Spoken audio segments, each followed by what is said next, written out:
1960-കളിൽ കേരളത്തിൽ ജനിച്ചൊരു കുട്ടിയെ സങ്കല്പിച്ചു നോക്കൂ. ഭൂമിയില്ല, സമ്പത്തില്ല, കുടുംബപരമായ പദവിയില്ല.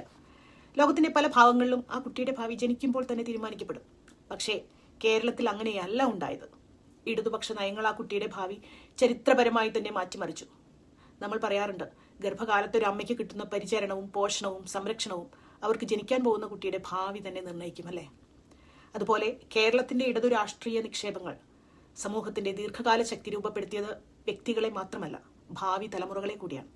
കർഷകരിൽ നിന്ന് നഴ്സുമാർ വരെ, IT പ്രൊഫഷണലുകൾ മുതൽ വിദേശത്ത് ജോലി ചെയ്യുന്ന തൊഴിലാളികൾ വരെ, മകളെ ആത്മവിശ്വാസത്തോടെ സ്കൂളിലേക്ക് അയക്കുന്ന അമ്മമാർ വരെ ആ രാഷ്ട്രീയ പോഷണത്തിന്റെ ജീവിക്കുന്ന തെളിവുകളാണ്. കേരളത്തിന് ഗൾഫ് പണം ലഭിക്കുന്നുണ്ടെന്ന് പറയുന്നു. പക്ഷെ എന്തുകൊണ്ടാണ് കേരളീയർക്ക് ആഗോളതലത്തിൽ ജോലി ചെയ്യാൻ ആവശ്യമായ സ്കിൽ ലഭിച്ചത്? Because of universal schooling. Skill development was Kerala's capital.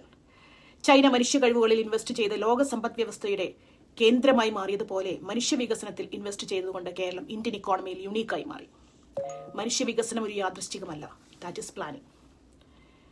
1980-കളിൽ കേരളത്തിലെ മത്സ്യത്തൊഴിലാളികളെ അഭിമുഖം ചെയ്യുന്ന ഒരു BBC ഡോക്യുമെന്ററി ഉണ്ട്. ചെറിയൊരു ഭാഗം കണ്ടു നോക്കാം. But the birth rate here now is one of the lowest in the developing world. Instead of having 6 or 7 children like their own mothers did, Kerala women today are deciding to have only 2 or 3. And what this means is that in a state of 25 million people, population growth has been brought firmly under control. In not much more than 10 years, the birth rate here has been halved. Why it's happened is something of a mystery.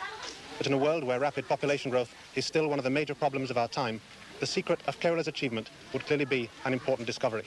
I asked them who'd taken the decision, husband or wife. The decision was taken by Panama. What about you, Kanya? Who decided, you or your wife rather, that you were going to have no more children? Whose idea was it? It was Radha.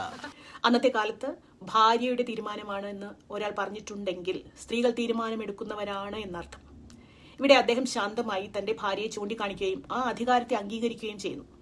ആ ആത്മവിശ്വാസം ആകാശത്ത് നിന്ന് പൊട്ടി വീണതല്ല. It came from left movement.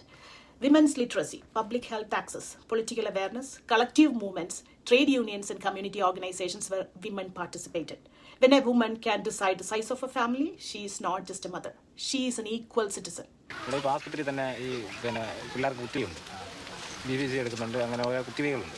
ആ കുത്തിവയ്ക്ക് ഉള്ളതുകൊണ്ട് ആ കുഞ്ഞുങ്ങൾക്ക് മറ്റ് യാതൊരു രോഗങ്ങളും ഉണ്ടാകില്ലെന്നുള്ള വിശ്വാസമുണ്ട്. ആ വിശ്വാസം ഉള്ളതിൻ്റെ പുറത്താണ് നമുക്ക് വേണ്ട 2-3 കുട്ടികൾ ഉണ്ടായി കഴിഞ്ഞാൽ ആ കുട്ടികൾ നമുക്ക് സ്ഥിരമായി കിട്ടുമെന്നുള്ള വിശ്വാസം ഉള്ളതുകൊണ്ടാണ് നമ്മൾ വേറെ 2-3 കുട്ടികളായി കഴിയുമ്പോൾ നമ്മൾ ഇത് ചെയ്യുന്നത്. അപ്പോൾ ആ കുട്ടികൾക്ക് മറ്റ് യാതൊരു രോഗങ്ങളും ഉണ്ടാകാറില്ല. പിന്നെ എന്തെങ്കിലും ചെറിയ പനികളോ അങ്ങനെ എന്തെങ്കിലുമൊക്കെ ഇങ്ങനെ ചെറിയ മറ്റുള്ള രോഗങ്ങൾ ഉണ്ടാകുന്നതായി പിള്ളവാദം കൊണ്ടോ അല്ലെങ്കിൽ മറ്റുള്ള കാര്യങ്ങളോ കൊണ്ടോ കുട്ടികൾ മരിക്കുന്നില്ല. അതാണ്, ആ ഉറപ്പാണ് ജനങ്ങൾക്കുള്ളത്, ആ വിശ്വാസം, സർക്കാരിന്റെ ഉറപ്പ്.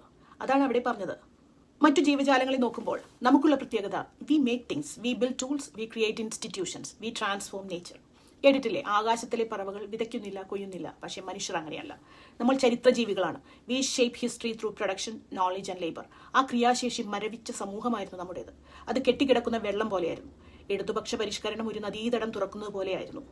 അന്നത്തെ ജാതി ശ്രേണിയിൽ ഏറ്റവും മുകളിൽ എന്ന് കരുതപ്പെട്ടിരുന്നവർ പോലും പാരമ്പര്യമായി കിട്ടുന്നത് അനുഭവിച്ചു പോയിരുന്നു എന്നല്ലാതെ അവരുടെ ക്രിയേറ്റിവിറ്റിയും പ്രൊഡക്റ്റീവ് സ്കിൽസും ഒക്കെ മരവിച്ചു പോയിരുന്നു. വിദ്യാഭ്യാസം സാർവത്രികമാക്കിയപ്പോൾ അധ്വാനത്തിന് അന്തസ്സ് ലഭിക്കുക മാത്രമല്ല ഉണ്ടായത്, ഇവരെ കൂടി പൂർണ്ണ മനുഷ്യരാക്കുകയും സാമ്പത്തികമായും സാമൂഹികമായും ആധുനിക മനുഷ്യരാക്കി മാറ്റിയെടുക്കുകയും ചെയ്തു. ജനിച്ച സാഹചര്യം ഒരു മനുഷ്യനെ നിർവചിച്ചിരുന്ന സമയമായിരുന്നു അന്ന്. എല്ലാവർക്കും ഒരുപോലെ അവസരങ്ങൾ തുറന്നുകൊടുത്ത ചരിത്രത്തിന്റെ പ്രവാഹത്തിലേക്ക് കൊണ്ടുവന്നതായിരുന്നു ഇടതുനയം. ഇവിടെ മറുവശത്ത് കോൺഗ്രസ് കാട്ടിക്കൂട്ടുന്ന ഷോ ആണ് ഭയങ്കരം. അടുത്ത കാലത്ത് കോൺഗ്രസ് നേതാവ് രമേശ് ചെന്നിത്തല പറഞ്ഞ സ്റ്റേറ്റ്മെന്റ് കേൾക്കാം. ഗവൺമെന്റ് ജോലി ഇതൊന്നുമല്ല. Government should act as A facilitator. Government facilitator ആകണം. അധികാരത്തിൽ വന്നാൽ ഇടതു സർക്കാർ ചെയ്യുന്ന പോലെ ഒന്നും ചെയ്യേണ്ട, സർക്കാർ മേഖല ശക്തിപ്പെടുത്തേണ്ട, സർക്കാർ സ്ഥാപനങ്ങൾ സംരക്ഷിക്കേണ്ട, നമ്മൾ വെറും ഫെസിലിറ്റേറ്റർ ആയാൽ മതി എന്ന്. സർക്കാർ ഒരു ബ്രോക്കറല്ല, സർക്കാർ ഒരു ലേലക്കാരനുമല്ല കേട്ടോ. സർക്കാർ ജനങ്ങളുടെ സംരക്ഷകരാണ്. ഈ കേരളം ഇന്ന് നിൽക്കുന്നത് യാദൃശ്ചികമായി അല്ല. ഇടതു സർക്കാരുകളുടെ ഭൂസമരങ്ങൾ, പൊതുവിദ്യാഭ്യാസം, പൊതുജനാരോഗ്യം, റേഷൻ സംവിധാനം, ഇതൊക്കെ ചേർന്നാണ് ഈ സമൂഹം ഉയർന്നത്. ഫെസിലിറ്റേറ്റേഴ്സ് മാത്രമാണ് എന്ന് പറഞ്ഞത് ജനങ്ങളോട് പറഞ്ഞ വാക്കല്ല കേട്ടോ. അത് വലിയ ക്യാപിറ്റലിസ്റ്റുകൾക്ക് നൽകിയ ഉറപ്പാണ്, ഓഫറാണ്. ജനങ്ങളോടുള്ള വിശ്വാസ വഞ്ചനയല്ലേ ഇത്? ഗവൺമെന്റ് എന്ന് വെച്ചാൽ മണി ചെയിൻ തട്ടിപ്പ് പോലെയും മൈലെണ്ണ കച്ചവടം പോലെയൊക്കെ തട്ടിപ്പ് നടത്തി പോകാനുള്ളതാണോ? വാഗ്ദാനങ്ങൾ പറയുന്നവർക്ക് പിന്നാലെ പോകുമ്പോൾ അവസാനം നഷ്ടം അനുഭവിക്കുന്നത് സാധാരണ ജനങ്ങളാണ്. നമ്മുടെ പണം കൊണ്ട് പണിത നമ്മുടെ ഉടമസ്ഥതയിലുള്ള പൊതു സംവിധാനങ്ങൾ സ്വകാര്യ ലാഭത്തിന് വിട്ടുകൊടുക്കുന്നത് പുരോഗതിയല്ല, അത് കൈമാറ്റമാണ്. ഇതൊരു തെരഞ്ഞെടുപ്പ് മാത്രമല്ല, ഇതൊരു തീരുമാനമാണ്. കേരളം കെട്ടിപ്പടുത്തിയത് മനുഷ്യ കേന്ദ്രീകൃതമായ രാഷ്ട്രീയമാണ്.